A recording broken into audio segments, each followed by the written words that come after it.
Let's learn first aid in case of snake bite. I'm a fourth year student of Dhaka Medical College. সাপ সাধারণত দু ধরনের হয়ে থাকে, poisonous snake and non poisonous snake. বিষধর সাপের কিছু বৈশিষ্ট্য থাকে। এদের চোয়ালে লম্বা দুটি দাঁত থাকে, এদেরকে বলা হয় ফ্যাং।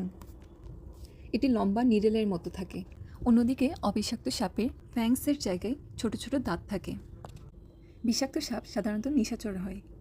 এদের লেজ চ্যাপ্টা হয়ে থাকে এবং মাথার আঁশ শরীরের অন্যান্য অংশের আঁশের থেকে ছোট থাকে। সাপের বিষাক্ত অংশ মূলত এটির ফ্যাংস।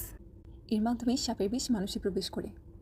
বাংলাদেশে সাধারণত কোবরা বা গোখরা, krait, Russell's viper, green pit viper এবং গভীর সমুদ্রে সি স্নেক পাওয়া যায়, যা সবচেয়ে বিষাক্ত।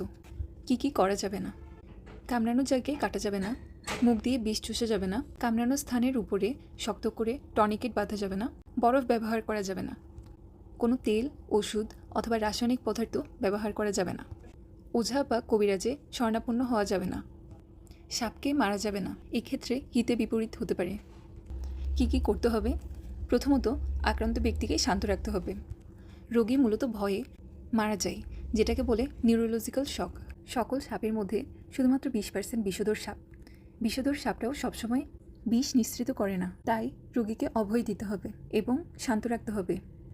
আক্রান্ত স্থান নাড়াচাড়া করা যাবে না, পায়ে কামড়ালে হাঁটা যাবে না। এক্ষেত্রে প্রেশার ইমোবিলাইজেশন ইউজ করতে হবে, যেটা হলো আক্রান্ত স্থানের নিচে একটি কাঠ রেখে তা কাপড় দিয়ে বেঁধে দেওয়া। রোগীকে অবিলম্বে নিকটবর্তী হাসপাতালে নিয়ে যেতে হবে। হাসপাতালে পলিভ্যালেন্ট অ্যান্টিভেনম আছে, যা নির্দিষ্ট ডোজে দেওয়া হয়। আজ এ পর্যন্তই।